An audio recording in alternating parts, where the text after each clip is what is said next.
Bienvenidos al segundo programa de nuestra segunda temporada, Música 2025. En esta noche nos encadenamos con la presencia del compositor Eber Vázquez, que es quien vamos a estrenar, la orquesta va a estrenar una obra el día de hoy. Está el maestro Rodrigo Garibay, que también es el solista invitado de la noche y quien hará la música de esta obra. El maestro Carlos director de la orquesta. Nos vemos más. Muchas gracias. Muchas gracias. ¿Se escucha algo? ¿Sí? Ok.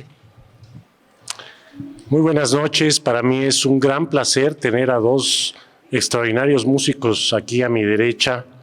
Eber Vázquez, uno de los compositores más sobresalientes de nuestro país, con quien he colaborado durante muchos años en varias agrupaciones. La primera experiencia que tuvimos juntos fue con la Orquesta Sinfónica Carlos Chávez hace ya muchos años. También fue el estreno de un concierto para guitarra y desde entonces, bueno, hemos tenido una serie de encuentros muy interesantes. Menciono algunos: su obra Tándava, que es un concierto para varias flautas y orquesta, que hicimos con la Orquesta Sinfónica de Jalapa, con la Orquesta Sinfónica de la Universidad de Guanajuato. De hecho, aquí se estrenó. Aquí se estrenó, sí, efectivamente. También, por supuesto, con la Orquesta Sinfónica Nacional de México, las colaboraciones que hemos hecho con la Academia de Artes de México, en fin, pues en muchas ocasiones siempre es un placer. Es, como ya mencioné, uno de los compositores más destacados de nuestro país. Rodrigo Garibay también es uno de los músicos más destacados de México, que toca varios instrumentos: saxofón, clarinete bajo, clarinete, seguramente más, ya nos contará. Así que, pues antes que nada, para mí es muy emocionante tener a dos destacadísimos artistas pues que nos acompañan como invitados en esta ocasión. Por supuesto, nada mejor que el compositor para que nos explique su obra, pero sí quisiera, a grosso modo, comentar cómo está hecha la estructura de este programa. En la primera parte, música mexicana, vamos a iniciar con Carlos Jiménez Mabarak, La balada del venado y la luna, que es un ballet muy hermoso, una pieza verdaderamente hermosa, que se presenta por primera vez en 1949 en Bellas Artes. La compone el compositor en 1948.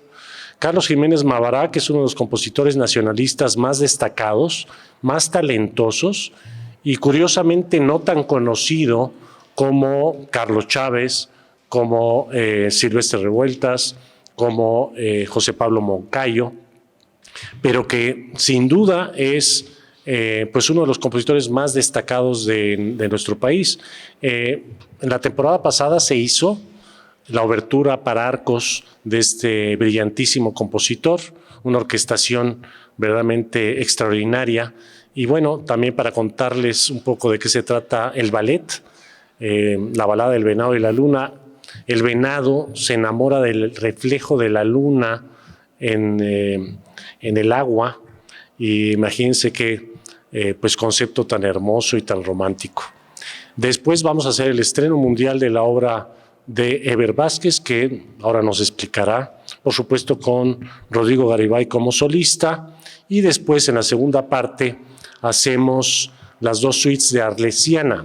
De hecho, como ya había comentado, esta temporada se conforma por homenajes, como lo hicimos la semana pasada. El homenaje a Sostakovich fueron los 50 años del fallecimiento del compositor ruso, y en esta ocasión son los 150 años del fallecimiento del compositor francés Georges Bizet, que fallece en 1875.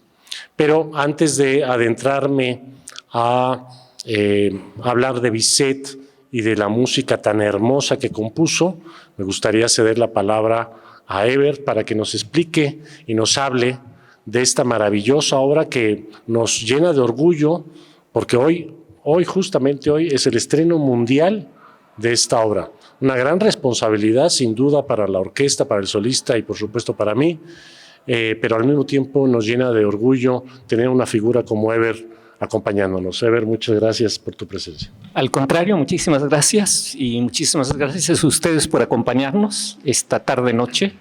Es un placer compartir la mesa con dos entrañables colegas. Tándava, estaba pensando otra vez en Tándava. Cartografía de la Bruma se llama la pieza para saxofón y orquesta que se estrena hoy. En realidad es un proyecto que nace de una iniciativa de Rodrigo Garibay, porque él tenía el proyecto de hacer encargos, ¿verdad? Incluso eran encargos, interpretaciones y grabación al final de música para saxofón y orquesta de varios compositores mexicanos. Esto fue en 2021, a mí me encantó la idea. Yo venía haciendo desde 2015 aproximadamente una serie de piezas para instrumento solo y orquesta. Todas ellas comparten ciertas características. Son piezas en un solo movimiento, relativamente breves, de 12 a 19 minutos, y que no son propiamente dicho conciertos para instrumento solista y orquesta, aunque siempre la gente me dice tu concierto de orquesta, en vez de decirme El árbol de la vida, que es el título que lleva, etcétera, tu concierto de flauta en vez de Tándava, porque es una costumbre, ya que si hay un solista, la gente piensa en un concierto de orquesta, pero el concierto clásico, para empezar, tiene 3 movimientos y hay un antagonismo muy claro entre el solista y la orquesta a nivel de virtuosismo, del diálogo, de un poco la jerarquía, etcétera, que no forzosamente estas piezas comparten, aunque sí tiene el solista un rol virtuosístico, pero también a veces se puede fundir con la orquesta o trabajar en entornos más camerísticos con la misma, ¿no? Curiosamente, la primera de estas piezas que compuse para instrumento solista y orquesta se le hice al hermano de Rodrigo, Pablo Garibay. Ambos son excelentes músicos, Pablo guitarrista y Rodrigo, como ya dijo el maestro Lomónaco, saxofonista y clarinetista, ¿no? Y hay varias piezas dentro de la colección. Me atrajo mucho el título porque cómo hacer el mapa de lo inacible, ¿no? Cómo hacer la cartografía de la bruma, ¿no? La contradicción me pareció muy poética y podemos ir un poco más allá tal vez. Si pensamos en un equivalente de la bruma a nivel sonoro, pues es el propio sonido, ¿no? El sonido nace de algo tan sutil como la vibración del aire. Aún el sonido más hiriente, más intenso, etcétera, nace de ese hecho también casi inacible y delicado que es la vibración del aire. En ese sentido, se podría afirmar que la cartografía, que el mapa del sonido es la música. La música reviste de una estructura al sonido, le da una narrativa y crea como una especie de mapa, pero un mapa que a diferencia del mapa geográfico es un mapa flexible. Digamos que cada interpretación de una obra es un recorrido de ese mapa diferente. No puede haber 2 recorridos iguales y sin embargo el mapa siempre está ahí.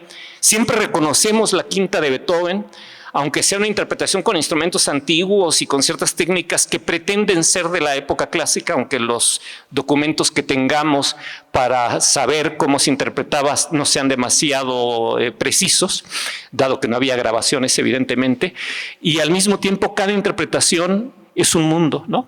Entonces me gustó esta dicotomía, esta como especie de relación de contrarios entre el mapa, la bruma, el mapa de lo inacible, el mapa de lo que se transforma constantemente, ¿no? Y es un poco la esencia del título. A lo mejor ahora valdría la pena que Rodrigo, desde la perspectiva de la interpretación, nos hable de esta experiencia con la pieza, etcétera. Buenas tardes, es un placer estar aquí con ustedes. Pues, como bien dijo Ebert, y me gustó esa analogía poética del título, pues mi papel y mi función en la obra es como el explorador que tiene este mapa, esta cartografía del sonido dedicada al saxofón, y entonces yo exploro los distintos timbres que tiene el instrumento, utilizando pues todos los recursos tímbricos que tiene el saxofón, pero además también viajando en distintos mundos estilísticos. El concierto tiene, ustedes lo van a detectar, tiene varios guiños, tiene sensaciones de distintos estilos y es muy bonito viajar a través de distintas etapas en el concierto. Todo a través del sonido. El sonido es como el motivo conductor del concierto. Es la exploración del sonido del saxofón. Y entonces hay momentos donde entro a un lugar que puede sonar un poco a jazz, después a otro lugar un poquito más intenso, más trepidante, pudiera compararse con algo pues hasta de música popular, pero también tiene esta parte contemplativa muy profunda en la música de Ebert, porque yo lo he detectado en otras obras. Tiene una parte contemplativa muy meditativa también. Y entonces, a pesar de esta intensidad que tiene el instrumento, convive con estas etapas un poquito más introspectivas de la interpretación. Y el resultado, bueno, lo van a conocer en un ratito, pero yo estoy muy emocionado, muy agradecido con el maestro Lomónaco, con la orquesta, con la universidad, con Ebert, porque se sumó a este proyecto y pues es un día para celebrar, porque es una obra que nutre el repertorio nuevo para saxofón en México. Era un poco el motivo de este proyecto que estoy planteando y en el que Ebert es uno de los integrantes de esta grabación y de esta serie de estrenos. Entonces, pues, gracias por estar aquí, porque van a ser parte de la primera interpretación y la salida al mundo de este concierto. Cartografía de la Bruma. Muchas gracias. Bueno, antes de pasar a hablar de Bizet, me gustaría mucho que nos platicara Ebert de sus muchas experiencias en Japón. De hecho, mucho de su música tiene una influencia importante, aparte de ser uno de los compositores más importantes de nuestro país, tiene una destacada carrera internacional, particularmente en Japón. Entonces yo quisiera pedirte, maestro, si nos puedes comentar un poco al respecto. Sí, cómo no, con mucho gusto. Yo comencé mi colaboración con Japón en 2006, cuando conocí al guitarrista Norio Sato, japonés, fantástico guitarrista, a quien me lo presentó fue Juan Carlos Laguna, un guitarrista mexicano muy destacado, y desde entonces me he visto involucrado en muchos proyectos, ¿no? Con Japón. Ahora viajo a Tokio en septiembre para el estreno de una obra con Pablo Garibay, que es para shakuhachi, que es esta flauta de bambú tradicional japonesa, que forma parte del gagaku, que es un estilo japonés de música de concierto, digamos, imperial. Era una música tradicionalmente que se tocaba dentro de la corte del emperador y ya, nunca salía de la corte del emperador. Y poco a poco se fue ampliando y el propio shakuhachi, sobre todo a través de monjes itinerantes, y el koto también, que es este instrumento de cuerda japonés, se ampliaron su repertorio y llegaron a más gente. Y sí es cierto que no solo he trabajado con instrumentos, digamos, occidentales en Japón, sino que he escrito justamente para el shakuhachi, para el koto, para el shamisen, que es una especie de laúd japonés de 3 cuerdas, y en general lo hago en interacción con grupos occidentales, digamos, shamisen, koto y grupo de cámara, por decir algo, ¿no? Es una experiencia muy interesante. Dice Rodrigo que en esta obra él puede escuchar algún elemento japonés. Yo no, pero esas cuestiones son muy subjetivas y es muy probable que algo se haya filtrado ahí dado que pues mi trabajo con Japón ha sido muy profundo, constante y de varias décadas, ya casi un par de décadas.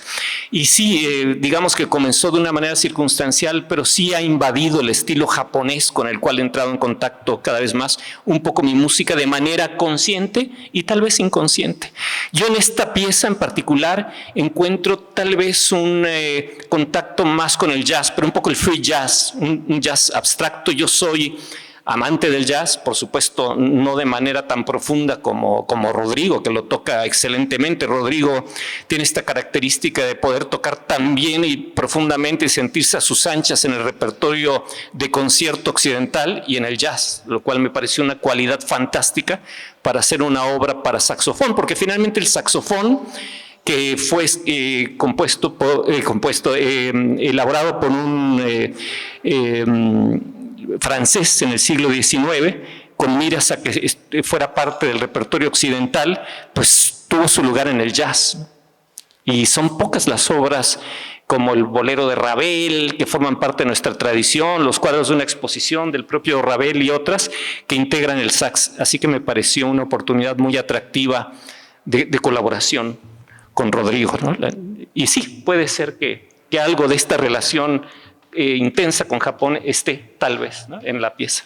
Y también la Arlesiana de Bizet, justamente la Arlesiana, las dos suites van a poder disfrutar de la integración del saxofón dentro de la orquesta, que curiosamente quedó perfecto en esta programación.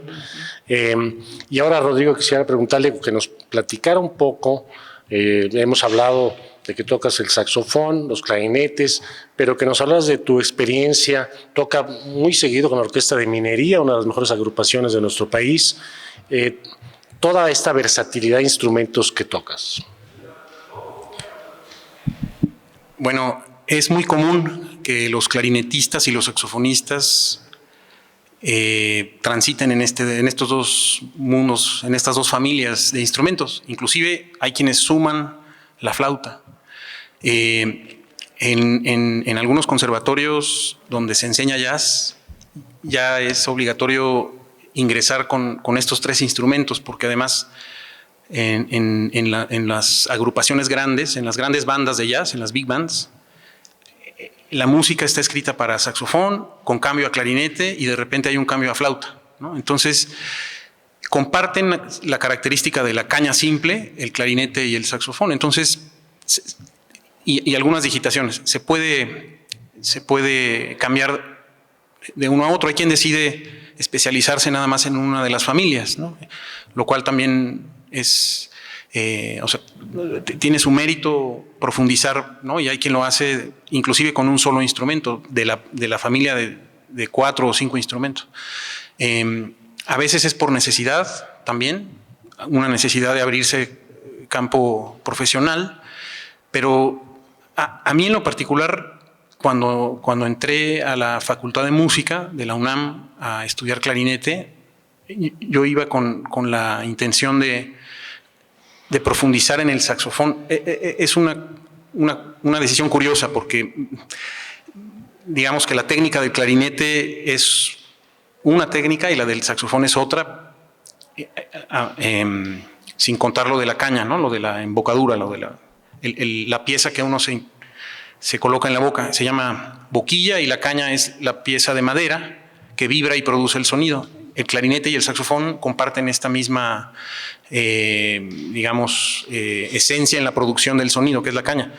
Entonces, sin contar eso, yo ingresé a la Facultad de Música creyendo que el clarinete me iba a dar más técnica para tocar saxofón. Y finalmente me encantó el repertorio de clarinete. Descubrí un mundo inmenso, enorme, de repertorio para clarinete, después para clarinete bajo, el repertorio orquestal ni se diga, la música de cámara. Y pues continué en ese camino, ¿no? Y lo fui combinando con mi formación como saxofonista, como jazzista también. Y no dejé de estudiar improvisación, pero sí son dos mundos vastísimos, ¿no? Ambos, pero es muy común que se transite entre uno y otro.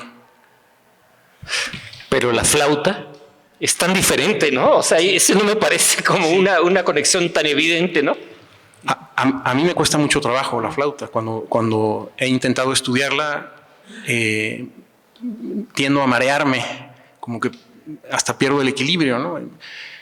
Siento que me hiperventilo. La flauta requiere de mucho aire y al momento de soplar, la mitad de ese aire se va al instrumento, pero la otra mitad se va para afuera, ¿no? Entonces, es una técnica muy específica del manejo del aire, el que demanda la flauta transversa. Pero lo hacen muchos jazzistas y gente que yo conozco en las orquestas inclusive. Sí. Muy bien, pues muchísimas gracias. Yo tendría muchas más preguntas que hacerles a estos dos grandes artistas, pero sí quisiera comentar que la línea de la programación de la OSUG nos interesa mucho, por un lado, por supuesto, interpretar el repertorio tradicional. Esto es Mozart, Brahms, Beethoven, Bizet, Ravel, pero mucha música mexicana, porque tenemos grandes compositores, música contemporánea. Ese equilibrio entre ambos estilos es fundamental. Si hiciéramos solamente música contemporánea, tendríamos un público distinto, un poco más limitado. Si nada más hiciéramos música tradicional de la misma manera, y a fin de cuentas somos una universidad, es muy importante esta versatilidad que tiene la OSUG de poder cambiar de estilos, y lo van a notar, una primera parte moderna, nacionalista, contemporánea, y en la segunda parte un lenguaje muy tradicional, muy conservador. Y bueno, Georges Bizet vive muy pocos años, nace en 1838, fallece en 1875, 30 y tantos años, tan solo 30 y tantos años, y además la muerte fue pues muy súbita. Justamente en 1875 presenta su ópera Carmen, que es probablemente la ópera más famosa de la historia o una de las más interpretadas, pero fue un fracaso, porque se presenta en París y en aquella época resultó el personaje de Carmen una mujer tan extrovertida, no le gustó mucho a la sociedad parisina y fue un fracaso. Muchos historiadores dicen que este fracaso provoca su muerte, o por lo menos en gran medida cae en una fuerte depresión. Es un compositor que tiene una sinfonía en do hermosísima, muy clásica, pero además tiene una sinfonía que se titula Roma, para orquestación más grande. Tiene, por supuesto, varias óperas. Pescador de Perlas es una hermosísima ópera. Carmen, como ya mencioné, y la Arlesiana. La Arlesiana es música incidental. La música incidental es la música que acompaña una obra de teatro. Ejemplos de esto, Egmont de Beethoven o Sueño de una noche de verano de Félix Mendelssohn. La orquesta normalmente se pone en el foso y en el escenario está la obra de teatro, pero arriba no hay cantantes, sino que es una obra de teatro, tal cual. Así es, en este caso, la Arlesiana. La Arlesiana viene de la región de Arles, una región en Francia, y bueno, la historia de un enamorado de una invisible arlesiana que se suicida, por cierto, y hace dos suites. La primera suite la hace el mismo compositor, y después la segunda suite, que también vamos a interpretar, la hace su compañero, porque ya fallece, justamente hoy lo estábamos comentando, ya fallece Bizet, y la segunda suite no la hace Bizet, la hace su compañero Ernest Guiraud. Guiraud, exactamente. Sí. Entonces, música bellísima. Las dos suites están conformadas por 4 movimientos, 8 movimientos en su totalidad, música muy conocida, quizá no todos los movimientos son tan conocidos, pero van a disfrutar de pues un solo de flauta bellísimo, el arpa, nuevamente el saxofón, que era justamente, no lo va a tocar Rodrigo, pero van a poder disfrutar también del saxofón dentro de la orquesta, lo cual es muy inusual. Así que pues está conformado de esta manera el programa. ¿Perdón? Claro que sí. Ahorita que el maestro menciona esta obra y el solo de saxofón, hay un dato muy importante que a mí me conmueve mucho de este programa, porque la primera vez que se utilizó el saxofón en la música sinfónica fue con esta obra. Es la primera vez que se utilizaba el saxofón en la orquesta. Siempre había sido relegado, marginado, y Bizet dijo, bueno, voy a usarlo en esta obra, y es la primera vez que hay un solo de saxofón. Y a lo mejor es muy aventurado lo que voy a decir, pero yo creo que hoy, en este día, no hay otro concierto en el mundo que se vaya a estrenar, ¿no? Entonces, probablemente estamos presenciando los extremos ¿no? creativos de las obras para saxofón. Uno fue Bizet, integrando al saxofón en la orquesta, y ahorita con el estreno de la obra de Everett Vázquez. La obra de Alphonse Daudet es justamente la de la Arlesiana, es el autor del drama. Y bueno, podríamos seguir preguntando cosas. Yo voy a hacer mi última pregunta a Everett, y después, por supuesto, permitir a cualquier persona que nos quiera preguntar lo que sea, con muchísimo gusto. Me gustaría preguntarle, su música es compleja, es difícil, muy, muy difícil, y también los títulos de sus obras, aunque ya no tanto, pero la primera vez que me tocó hacer su concierto de guitarra, las nostalgia de las mutaciones del núcleo. Las nostálgicas mutaciones del núcleo. Que luego cambié por invención o algo así, porque estaba muy joven y había un programa en Radio UNAM que se llamaba Las mutaciones del núcleo. Ya no me acuerdo, sobre ciencia probablemente, tal vez biología molecular. Y me gustó mucho y le agregué las nostálgicas. En esta especie de vaivén que me gustan los títulos como el de La cartografía de la bruma, ¿no?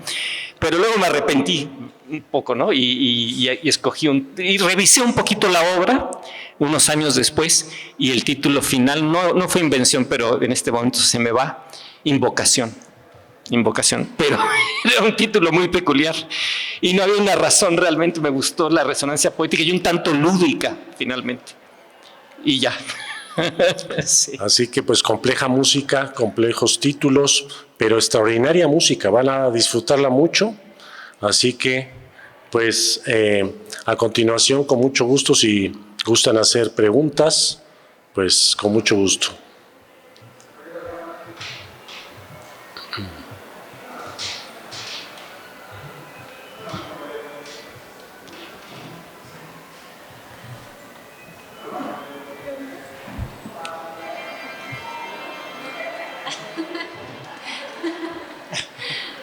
Muy bien, si no existen más preguntas para los maestros, vamos a permitir que vayan a prepararse para el concierto y nosotros también a retirar en la sala. Muchas gracias nuevamente y disfruten el concierto. Muchas gracias. Gracias, muchas gracias.